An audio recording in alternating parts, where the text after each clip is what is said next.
Hi, I'm Walt Boyes. I'm editor of the Ring of Fire Press and editor of the Grantville Gazette. And this is Foreign Adventures in the Ring of Fire universe. I'd like to start with, I can't say the person to my left. That would probably be, let's go with the person to my right, which would be Ivor. Why don't you introduce yourself and talk about what foreign adventures you have created for the Ring of Fire?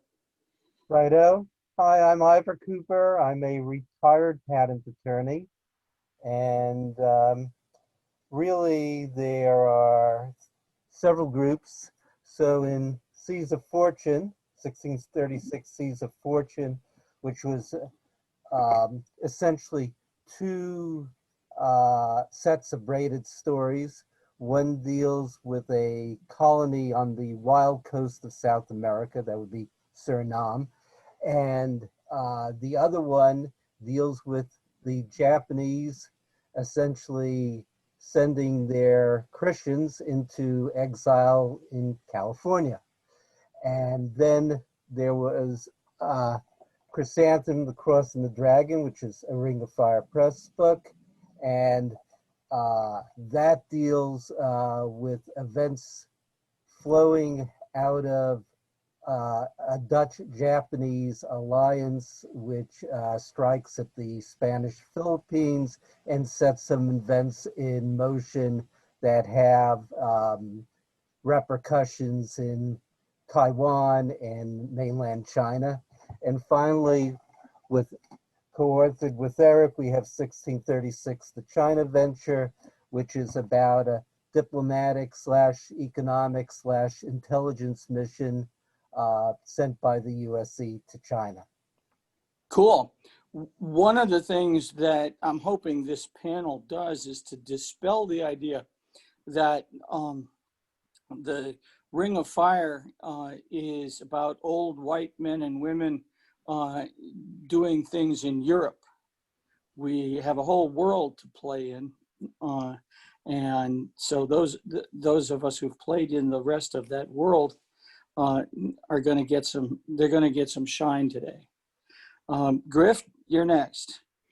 So yeah, on that note, the mission to the Mughals, the adventures basically of a mission that was sent out by Stearns, is trying to contact and form relationships with the Mughal Empire in India, and 1636 mission to Mughals, it covers that first contact with that empire in situ by the mission, and 1637 the Peacock Throne is the sequel, which Eric and I are working on now, and it's going to be out in May. We're finalizing it now, and it has the spoiler alert from the Peacock Throne, the outcome of the conflicts that are created by the changes in history from the Ring of Fire. The other thing that, on that same kind of note about the, just white folks gallivanting around Europe kind of thing, one of the things about this particular line was that tried to make sure that this wasn't about some white or European descended folks coming in and solving all the problems of the locals. The locals really they had their own way of doing things, and were quite proficient in certain aspects of governance, but they have different ideas about things as well. So it's never about, we're going to save the day for everybody. It's about, what would happen if they were exposed to these different ideas and situations. Walter Hunt. Hi, Walter Hunt. I'm a science fiction, historical fiction writer, and I've been associated with Mr. Flint and then with the 1632 Ring of Fire universe for about 10 years. I did one book set in Europe, 1636 Cardinal Virtues, but most recently, as in last month, this came out. This is 1636, The Atlantic Encounter, which Eric and I talked about a long time ago and has finally come to fruition. This is truly a book almost completely set in the New World, the Western Hemisphere, and represents a whole whole departure, and it's going to become more and more a focus of the ongoing central plot as the years go on, we hope. I've also written lots of stuff outside of the 1632 universe, and I'll be glad to insert plugs for that as the evening goes on. Eric, What? you don't really need An an introduction. author pushing a shameless plug for a book? I'm sure. I only emulate the best, Eric. You know.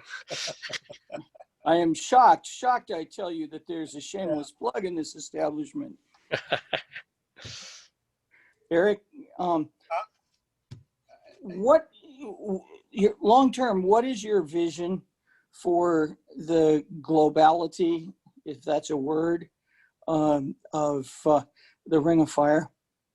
Well, by the time you get to the 17th century, the world is already globalized.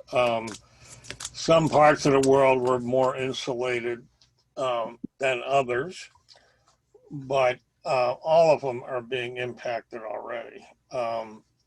You've got the beginning of the slave trade in Africa, which had an enormous impact on Africa that Americans tend not to know very much about at all. But it also obviously had long-term impact on everything that developed in the New World. But the thing about the 17th century is that the first half of it, which is the period where the Ring of Fire happens, is just a reminder, but the actual Ring of Fire, the time transposition event happens in 1631, in May of 1631. The first novel's titled 1632 because it ends in the fall of 1632. But the actual events, the process begins in May of 1631. And we are now entering 1637, so close to 6 years has gone by. These were periods, this was a period of the height of the Mughal Empire, which dominated most of what is today India and Pakistan. And it was also the heyday of the Ottoman Empire, which dominated what is today Turkey, but also was a big empire that controlled most of the Balkans. A huge chunk all the way down to Egypt. The point is, this is a period in which you have really powerful non-Western empires and political entities that most people don't know very much. Well, most Americans don't know very much about. And part of what I wanted to do is, well, I mean, the Chinese know their own history, and so do Indians. But you know, Americans are just, you know, Mughal. What is that? And part of what I just as a storyteller wanted to do, and the 1632 series lent itself to it, was just to back up a little. I studied history. I've got a master's degree, but I was not particularly interested in Western history. What I got my master's degree in was African history. That was what I was planning to get a PhD in. That's what I was studying for. And I reached the point where I was ABD, all but PhD. I had everything done. I just needed to write my doctoral dissertation. And at that point, I just decided I didn't want to be a college professor.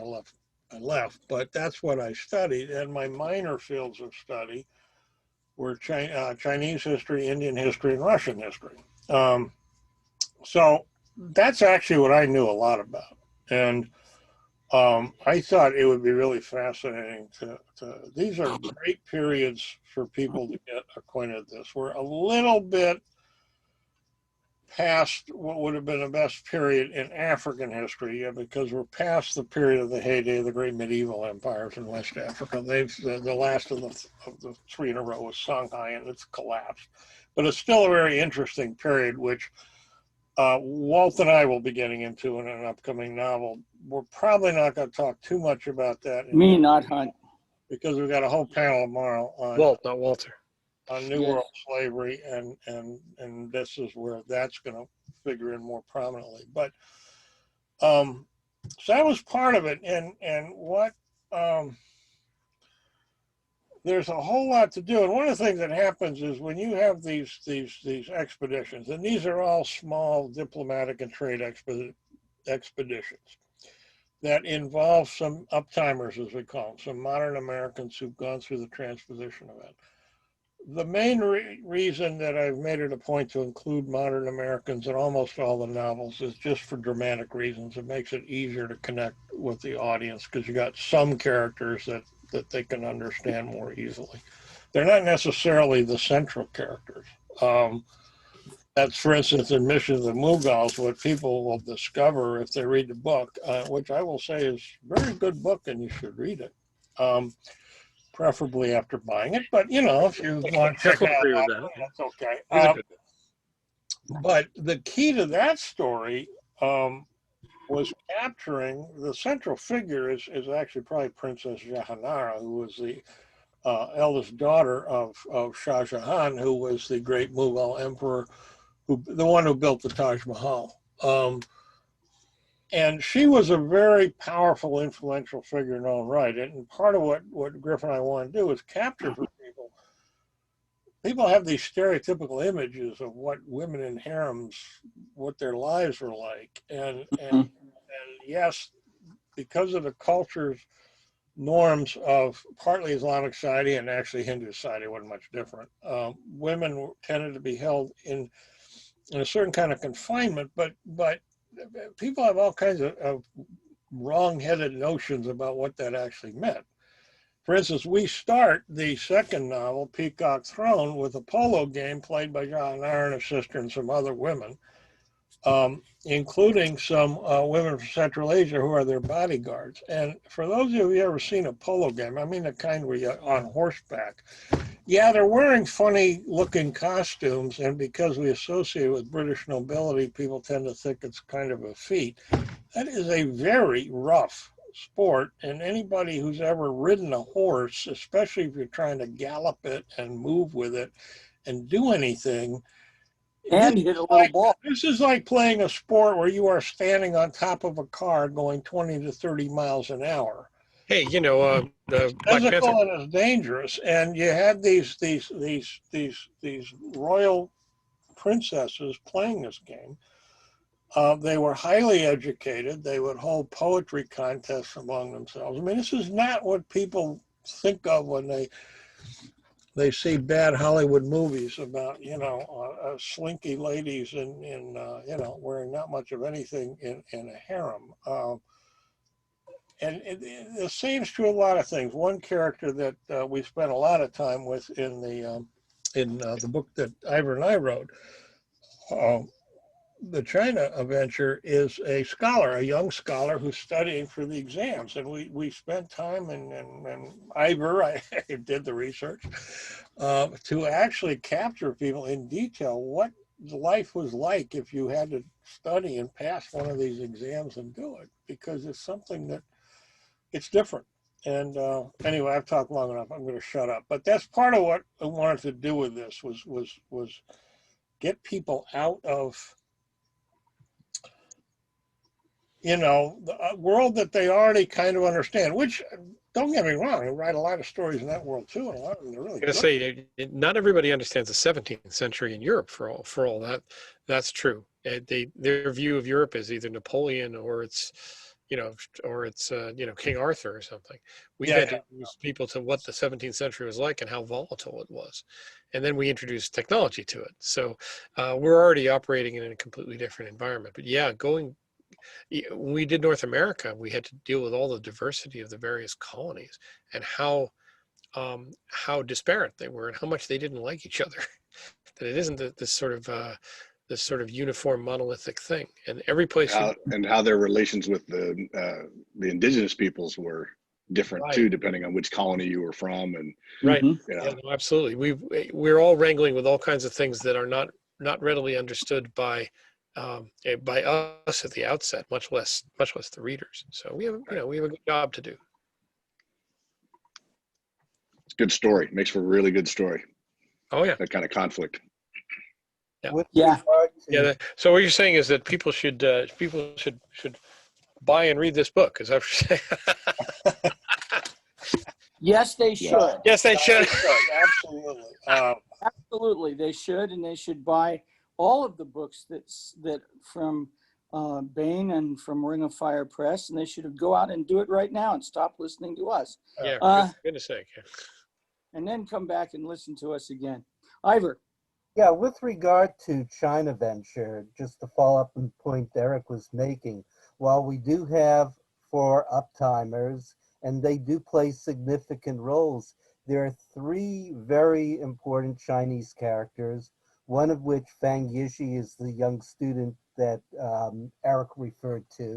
And Fang Yishi, his historical character, in fact, all three of the ones I'm going to mention are, and he did show, while he was not a Christian, he showed considerable interest in Western thought, Western science, and so forth. The second is Lu Rushi, who was a courtesan of high rank, but and also a noted poet, calligrapher, and painter. And finally, there was Zheng Zhilang, who was in a real character from a merchant family turned pirate, became essentially a pirate chieftain. The Ming tried to put him down, failed, and essentially offered him a job as an admiral for the Fujian province to put down the other pirates. And after he did that, he also defeated a Dutch squadron. And so he becomes a pivotal character because he had some strong contacts with the Portuguese in Macau, as well as with the Dutch, particularly with their Japanese post. And he learns about Granville and some of the things that are in Granville history that have been passed on to the Jesuits and Dutch, and he starts taking action. And so it's the interaction between him and the embassy, not just the embassy itself, that brought along. Well, it's that first domino being kicked over, that the knowledge of even before the mission arrives in India, they're learning from Salim what's going on, and they start to like, whoa, we got to control the information flow and figure out what this actually means to us before we allow it to get out there amongst the general public, so we can figure out what's going on. It's a lot of fun. One of the things that I find fascinating about this period in our history is this is the last time from then until now that non-Western empires had both economic and military parity with the West. Or superiority. Or superiority, yeah. Or superiority. Right, especially when you give the Turks some tanks. That's a Economically, one of the figures I saw for Ming China, and all the estimates are, very all over the place, but iron production in the range of 100 to 200,000 tons annually. I think Rick gave a figure a couple of years ago for Europe's production. Wasn't it something like 40,000 tons annually, up in that range?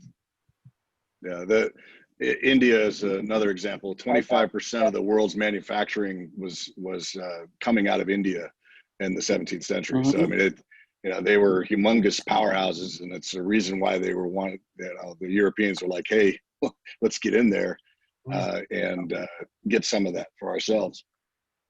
It seems to me that the Europeans are not going to be able to destabilize the non-Western empires the way that they did in the last half of the 17th and early 18th centuries. Does everybody agree with that, or should we then? well. Go ahead. No, I think I think to some extent that contact surface is unclear. We don't know completely whether how destabilizing things are, because we're not just introducing Western culture contacting Eastern culture because of travel, because of technology. Eastern culture, or any non-European culture, as European culture is dealing with technology and modes of thought that are completely different. We're feeling our way along and trying to decide what that conflict will be like and how it turns out. Imagine India now has to deal with things like, I don't know, a democratic country, or in addition to 20th century thought about mores and the age of reason and so forth. That's one of the things, that Eric was saying, that the slave trade just got on, and I'm like, well, yeah, the European slave trade, the mass export that direction certainly just started, but it's been going out of East Africa for hundreds of years. Existence for millennia. What made the chattel slavery in the New World really kind of unique was that it was a really hellish combination of a traditional power relationship between slave owner and slave, coupled with a completely unrestrained capitalism that would just take people. I mean, the Middle Passage was just horrendous. It was, it's estimated, nobody knows, but the estimates range from 2 to 6 million people died. The Middle Passage refers to the 6 weeks on average it took to ship people from when they were put on board ships on the coast of West Africa, Angola, and then shipped to wherever they're being sold in the New World. About 10% of the cargo, as they called it, would die in the trip.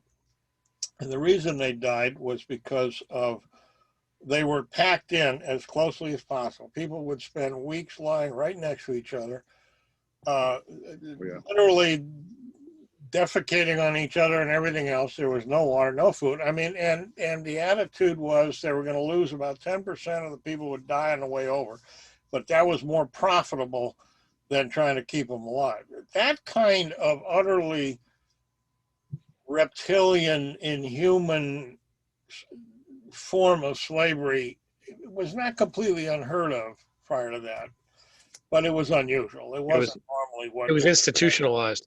And what's more, the slaves who reached, particularly the Caribbean, faced unbelievable conditions. Like in Barbados, the sugar trade, for example, the rate of loss, and the fact is, it was cheaper to just expend them for the sake of rapid profits and get others if they needed them, just replace them. Now, they followed the same policy the Nazis followed during World War II. They just worked slave laborers to death. People don't know this, but the death rate of Soviet prisoners of war held in captivity in Germany was just as bad. In fact, it may have been worse than that of Jews and Gypsies held in the concentration camps. They just, 95% of them, they just worked to death. And that was pretty much how they ran the Caribbean plantations. If you were fortunate enough, or not as unfortunate, it's probably a better way to put it, to wind up in slavery in the continent of North America, you had a better chance of surviving. But if you were in the Caribbean on one of those sugar plantations, it was just horrible. And that kind of slavery, it happened in some places in the ancient world. You didn't want to be a slave miner. And by miner, I mean digging stuff, not child. But most forms of slavery were never good, but they weren't anywhere nearly that horrible. And in many societies, you'd be a slave, you could actually work your way out of it. Or convert your way out of it too. It can go on generation after generation after generation. That's right, Griff. You're talking about the fact that in Islam, you cannot hold a co-religionist as a slave. Right. So all you had to do to get out of slavery was to recite the words, "There is no God but God, and Muhammad is his prophet," and then you were out. Right. Yeah, and prove that you were, there was a little bit more proof to it, but yeah, certainly that was the basic premise of it. And you were sincere, and then the slave owner actually had to set you up for life. Yeah, give you a beginning. They figured out lots of ways to sort of get around that, but no, I mean, it was not like I said, New World chattel slavery was there was never anything, certainly not on that scale, as horrendous Uh, in any of the many other forms of slavery that existed and had existed for thousands of years. I mean, So to be I fair, we're didn't, early on in the process. It hasn't become anywhere near as institutionalized as it will be by 1700. and I didn't mean to derail the conversation from foreign adventure to No, no, discussion you of were, enslaved uh, peoples and who had a worse lot. But part this of it's the issue is same a big thing. one in the 1632 series, and yeah, but we have a panel on it tomorrow, so I okay. would recommend we not get too far into it because we're going to be spending the whole panel on that. With regard to the issue of destabilization, Yeah, these non-European empires, the military destabilization is certainly going to be much more difficult than it was in the old time because there's more opportunity for these foreign powers to get technology by one way or another.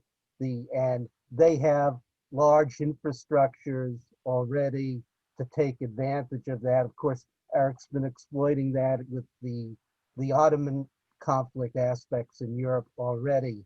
The other part of it is the sort of the social destabilization by concepts, but Yeah, that's a little trickier. And of course, I think the Ottomans have already shown that they're trying quite hard to control the flow of information in terms of what information comes in and who it comes into. And I would imagine the other empires will be doing something like that as well. And of course, one modern analogy would be early Meiji Japan, where Mhm. they were quite happy to modernize their army and navy, uh, but they were not that keen on. tractors for the peasants. Yeah, Yeah. right. Yeah, and the interesting thing that um, Eric, you and Paula and Gorg have done is shown what happens when a destabilized regime gets a big roundhouse kick from people in Grantville.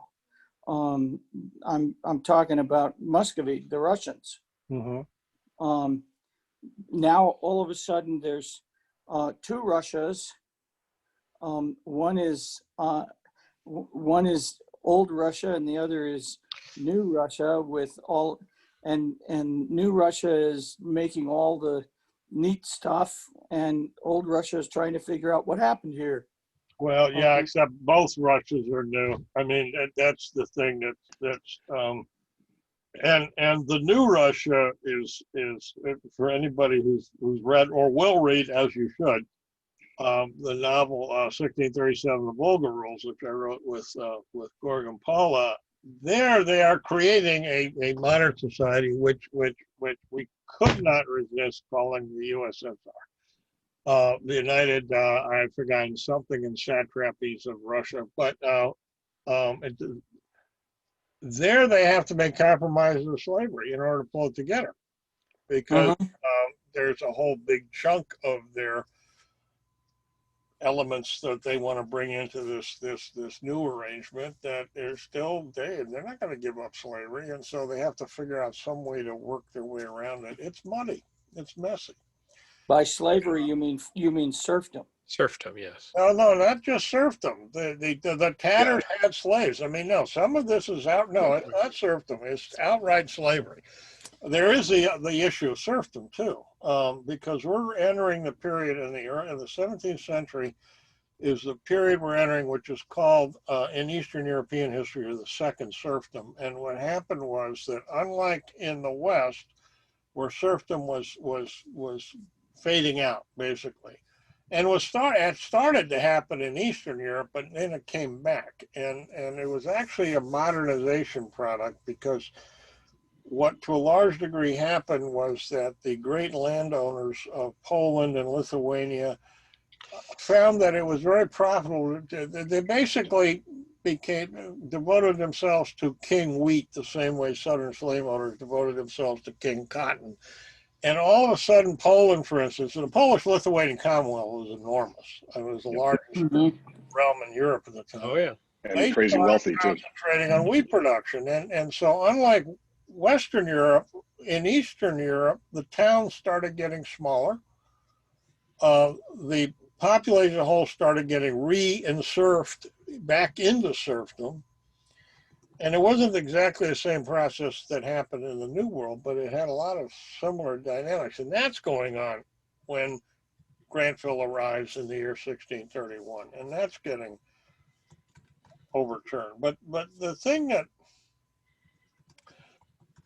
we've tried to capture, I think successfully, is that the real destabilizing feature is not 3,500 Americans who, you know, in and of themselves, look, you're talking 3,500 people. I mean, it's a tiny little drop in a bucket.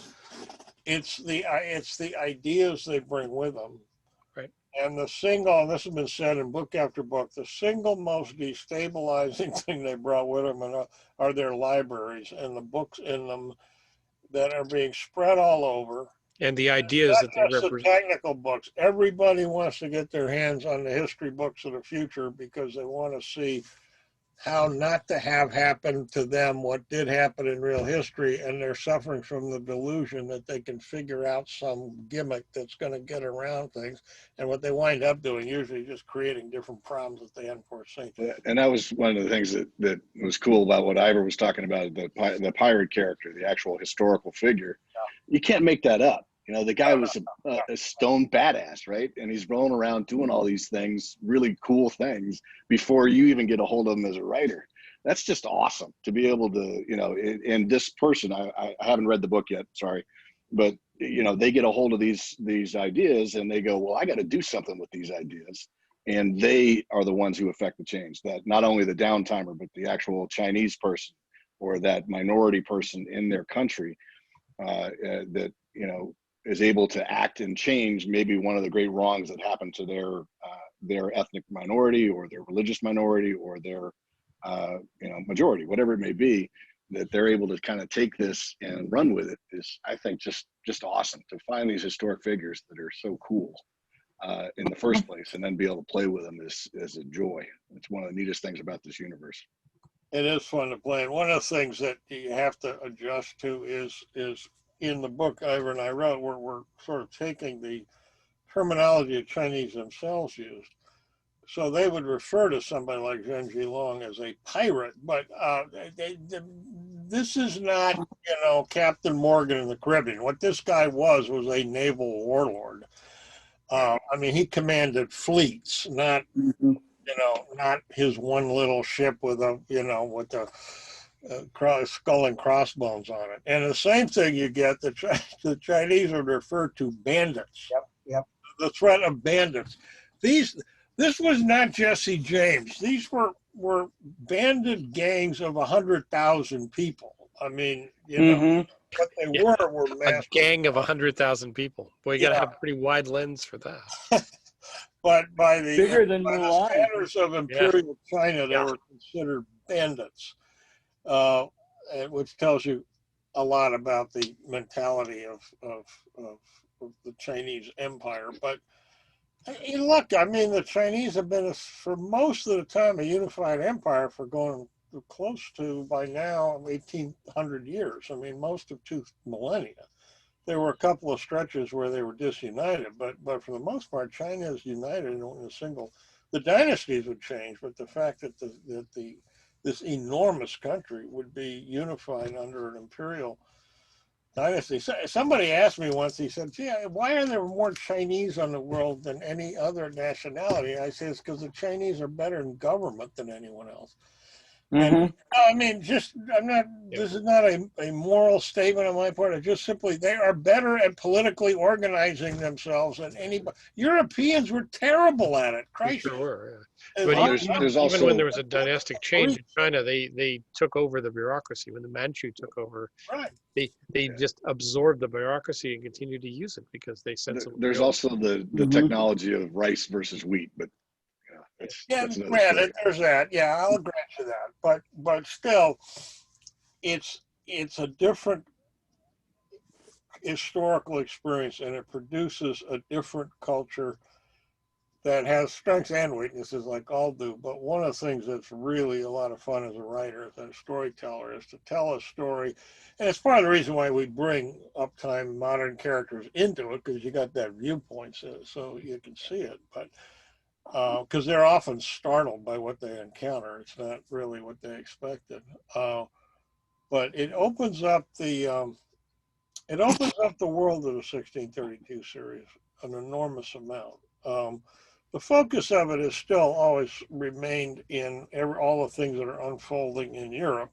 That's where the mainline stories, as I sometimes call them, happen, because that's where the big political, economic, and social developments that stem from the initial time travel event are most concentrated. But it's spreading all over the world now. Yeah, it's closest to the stone dropped into the pool. Yeah. Yeah. Right. Yeah. So, Walter, I haven't gotten a chance to read the North American stuff. What's like, who are you dealing with as like historic figures that we can? Oh, well, a fair group. Some are more well known than others. In New France, we get Samuel de Champlain, who's one of Okay. my favorite characters. I did a short story of him in one of the Ring of Fire collections. We have Puritans and Pilgrims, who are not the same thing, and our uptimers aren't completely sure about the differences. But we get John Endicott, we get Puritan John, who's a real vicious little man, as well as Miles Standish, who's another real vicious little man. Yeah. We get John Winthrop, and we get some characters from the Danish colonies, the Perp characters. Okay. And we get Thomas James. We get one of the De Vries characters. We get the guys in Maryland. We get a bunch of guys in Virginia, and of course we get the French naval guys. The main thing that I emphasize, or we emphasize, I'm sorry, in the Atlantic Encounter narrative, is that each of the settlements in the New World has a different approach, as you mentioned, a different approach to the natives, as well as a different approach to each other, and why they're there and what they're trying to do. By the way, in the novella that's taken out of this book and put into the North American anthology, we get Sassacus, who is, if you can imagine, this is a character that Chadwick Boseman would have played if he'd lived to do it. It's sort of a 75-year-old Samuel Jackson as a Native American. It's a wonderful character that doesn't get enough play. So we get a wide variety of characters, both fictional and real, that all have their own agendas and all interact with their world in a different way, and are there for a different reason, which I think is important. One of the So, things, now, go I'm ahead, sorry? Eric. Go ahead. well, I was just going to say, one of the things that makes writing in the 1632 universe, and one of the things I was honestly worried about when I started the series was that I knew that Americans especially didn't know squat about 17th century. I mean, you tell me about the 30 Years' War, which was the most destructive war in European history, at least since the fall of the Roman Empire and the barbarian conquests, 1,000 Maybe years. the 100 Years War, yeah. More destructive than World War II. It was more destructive than World War I. And, your average American has barely heard of it if they have at all. Right. But the one thing that was also true was that, well, Americans know, with a few exceptions, knew very little of the history of the 17th century. They've heard of so many of the people. They've heard of Cardinal Richelieu because they've seen Musketeer movies, They've heard of Galileo, who was on trial. In fact, he goes on trial 3 years after the time travel event, and our Americans go down there and wind up as his defense attorneys. So people have heard of Galileo. They've heard of Rene Descartes. They've heard of Thomas Hobbes. I mean, they've heard of Oliver Cromwell. They may not know exactly what they did, but they've heard of all these people, and a lot of them have been in movies of one kind or another. So it's not completely disorienting to the audience. They don't know what happened, but they sort of feel like, oh, okay, well, all right, I've heard of these people anyway. It gets more difficult when you go outside of Europe because, you know, not too many Americans know who Aurangzeb was, who was the great, became the emperor of India after Shah Jahan, and unfortunately was broke with what had been the tradition of the Mughal dynasty, which was to rule very much as the Mongols had done, and they were themselves derived from the Mongols, which is religious freedom. Don't mess with people. You can have your religion. We're not going to mess with you. And instead, adopted a very intolerant Islamic rule style. But you know, most Americans never heard of them. They've never heard of, you know, you, Mhm. well, we're on the eve of the collapse of the Ming Dynasty, and the Manchus are about to take over, and most people are going to stare at you like, I have no idea what you're talking about. So it gets trickier when we get over there. But I think we're doing a very good job of educating people as well as entertaining them. At least I like to think so. Well, it certainly got me hooked on keeping reading and going through and playing with it, because it's just really fun for me as a student of history. And the cool thing for me was that moment when I went ahead and raised my hand in Chicago and said, "Hey, what's going on in India?" And because I was thinking the Taj Mahal is just being built. Wow, this is a really cool moment in Indian history, and that embarked me on the whole mission to the Mughals. Arc. As I recall, because I think I'm the one who said, yeah, I think it was me. You said, well, I don't know. Why don't you write about it? Yeah. Yeah, that's the curse of the Ring of Fire. I don't know. Why don't you write something? You know, to see what comes out of it. Yeah. Now, I have deliberately from the beginning, it's hard to explain. I know what I want out of the series in terms of the kinds of things I want. When I wrote 1632, there's a point to that book other than just, you know, there's a lot of adventure, Yeah. romance, and all that stuff. But there actually is a point to it, which is, I think, because people grow up in it and are accustomed to it, they don't think much about it, is the enormous difference that democracy and egalitarianism makes to human existence, and just how profound it is. That break from a society where people are classified according to who's, you know, who's noble, who's not, you know, and all that. And that is continuing all through the series, not always in the same way, because you run into societies that don't accept it at all, but it's always there. That theme is always showing up one way or another. But beyond that, I just don't try to control it, in the sense that what I've been worried about from the very beginning, when Jim Bain told me that he wanted me to turn it into a series, because I never intended 1632 to be the start of a series. And if you read it, it reads fine as a standalone novel, which is the way I wrote it. And when Jim said he wanted me to turn it into a series, and waived quite a bit of money under my nose to do it, and you know, the prospect of being able to quit a real job and write full time concentrates the mind wonderfully. Sure does. How long did it take you to say? Paraphrase Samuel Johnson, but I was leery at the same time, because I've seen series that just wind up being kind of pointless. I mean, you know, it's like, okay, you can always, any writer can figure out more adventures, but what's the point to this? And I thought finally what might work would be to make it a completely open-ended, sprawling series and bring other people into it. Mm-hmm. Just see what happens and where it goes and where all this unfolds. But I deliberately don't try to plan ahead more than about a year in series time.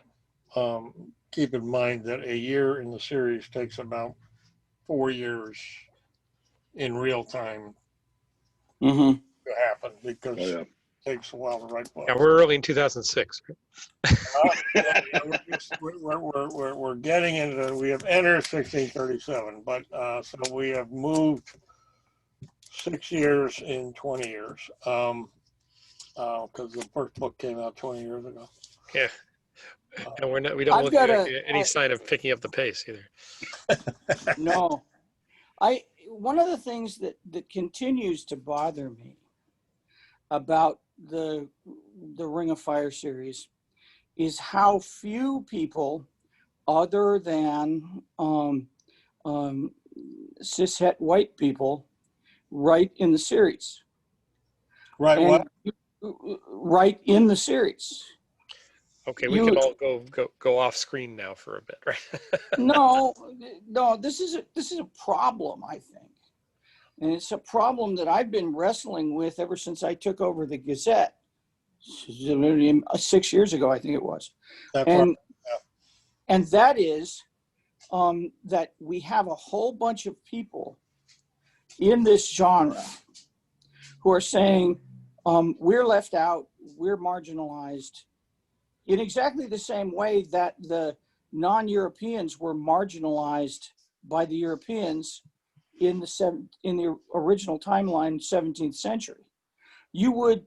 I would think that the Ring of Fire series would be a magnet for those people to come and write in it and take it places where us old white guys can't imagine going. And it's not happening, and I find myself really frustrated about that. Well, and for just one thing about that is, I think I'm the youngest guy on this panel, so at least I have that, right? Okay, middle-aged white guy. I think yeah, okay. But in regards to that, though, this is that Eric is eminently approachable, and this year has been the kind of the crux of a lot of these issues becoming like normalized. And we got to realize that we got to do this, we got to fix this. And this year has also been the year of no conventions, no physical conventions where people can come and because I've seen a lot of conventions, POC has been, they're giving free memberships away to the conventions, trying to give them cut rates on hotel rooms and stuff like that. So I think it's all being done, and I think it's something we are all in the process of trying to address. But it also has to be, we have to find, people have to kind of present and say they want to do it. They got to raise their hand in the middle of one of the Ring of Fire convention things and go, hey, what about India or whatever it is they're interested in to get there. I think one of the problems is we're inheriting a problem that's been with science fiction from the very beginning, which is of all the major genres, science fiction has been very progressive in all kinds of ways, but it's also been the whitest. I think probably because initially it was concentrated so much among people that orient towards science and had degrees and all that other stuff. Whatever the reasons are, though, that you get lots and lots of Black people, all kinds of Hispanics, Asians, all kinds of things writing literature, fiction, but they tend to go elsewhere. I don't even think it's necessarily that conscious. And in the last relatively short period of time, 10, maybe 15 years, with the exception of a few people, like Stephen Barnes, for instance, who's been around for quite a while, but most of modern, for instance, Black writers who started writing science fiction, there's a lot more than used to. But they're tending to go into fields that they've to a large extent created themselves after a few years. Interesting kinds of fantasy that, and so forth. It's not like it's not happening. It's just, unfortunately, we haven't yet been the beneficiaries of people coming in to doing alternate history that way. Which I'm hoping, it's something we keep keeping an eye out for. Well, I keep having this little discussion at every con that I've gone to for the last 6 years. And I haven't gotten any takers so far. No, I know. It's look, a lot of these things are not easy. Problems are often really not easy to deal with. Plugging away.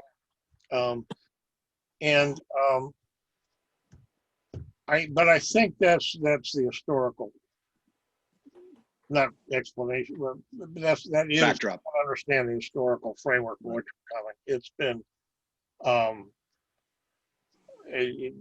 you will find Black authors, for instance, in mysteries, and quite a while. And, Oh, sure.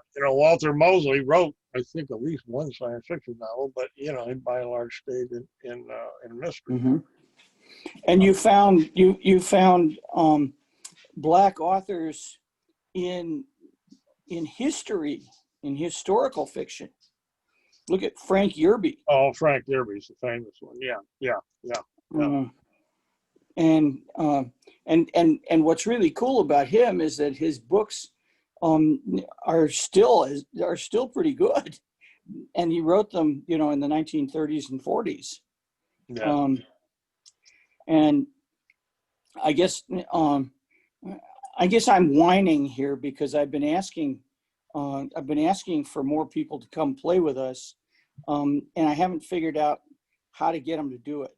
I'll tell you what, one of the problems, Walt, is reality is if you write mysteries, or if you write any kind of fiction that's set in the real world, the modern world, then you actually have to deal with the real world and depict it more or less the way it is. If you're writing science fiction set in the future, you can kind of depict it however you want it to be or just imagine to be. And one of the things that struck me, and has since I was a kid, is the automatic default assumption that the world of the future is not only white, but I remember when I was a kid, I getting really pissed after a while because there were no Jews in any of the stories. Mm-hmm. And I'm not Jewish myself, but I grew up in West LA. I mean, I had a lot of Jewish friends. I mean, I remember when I was about 12 years old discovering the world was not 1/3 Jewish, and I was kind of astonished. I assumed it was because it was where I lived. And I made a solemn vow that if I ever wrote a science fiction novel, which I was thinking of doing, I would make my hero a Jew. And I'm proud to say that in Mother of Demons, one of the central characters is Jewish. Well, and in 1632 too, you got the 1632 also. Yeah, we but, made a point of that. It goes back that far that you get. I'm reissuing. We're reissuing the Tom Corbett Space Cadet books because I grew up with him and I enjoyed him as a kid. But I've been reading through them. They're in the public domain now, so we're going to reissue. And I'm just struck. There's no mention of race anywhere in those books, and it's because it's just assumed without anybody even thinking about it that everybody's white. I mean, well, I don't know that that's the case. I would say that the assumption is it doesn't matter. And that's one of the things that people go with is in their reading of stuff, they're going to read it the way they want to read it. They're going to read it from their personal feeling of it. Yeah. And a lot of this stuff, you write it and like, I don't mention it, but in some of the stuff, I'm like, I wrote for a game company, right? Yeah. And did the whole thing. And they shot up this the backdrop for it, for the cover. And it had a guy with like a pompadour. And I go, not for nothing, but he's black and he's shave-headed because, shave-headed. And they were like, okay, cool. And they changed the artwork. But, my concepts of what I had in my head were radically different. And I never mentioned the fact that he's white or blue-eyed or, anything like that. Yeah, no, but I know. Their conception was other than mine. Well, I think the point that if I can impose upon Walt, what you'd like to do is have people of whatever race, national origin, whatever their ethnic background is, when they read a piece of work, that they can see themselves in it. They can identify with the characters by imagining themselves or imagining someone like them being in the story. If it's too easy to explicitly assume that the people who you write about are like you, are white, are heterosexual, or whatever. And that's the reason for outreaching to people who are not us, who are not middle-aged white guys, because you're right. And because they are intended to project what it is that they are, and then let the readers read into it what they want. Right. One of the things that kept happening to Joy and I several years ago, we would go to cons and somebody would stick up their hand and say, "Where are all the gay people?" And we pointed to where there were gay people in the stories, and they said, "No, those stories were written a while ago." So Joy and I sat down and wrote a story about a gay guy. And Yeah, I had a similar thing happen to me at some years back at a convention. This lady that I know, whom I like a lot, she's with a dealer. She does jewelry. But we were chatting, and she's a fan of mine. And she said, "I really love your books, Eric, but I got a question." And I said, "What is it?" She says, "Where are all the queers?" And, Mhm. and I said, "Hmm." And well, as it turned out, she had not read some books where the issue does come up. But Vatican not sanction. Other Demons, the question of sexual orientation is pretty central to it because the aliens have a completely different way of doing things. Well, But Louis the 13th, right? yeah, Yeah. right. But the honest answer, I said, I'll be honest with you. The main reason I just don't think about it. That's all. It's just I Hmm. don't think about it And because I'm not gay, and people tend to write about what they know about. So I said, okay, I'll make it a point. So in the next novel I wrote, which was Time Spike, I made it a point to make sure I included two very striking, one gay, one lesbian character in it.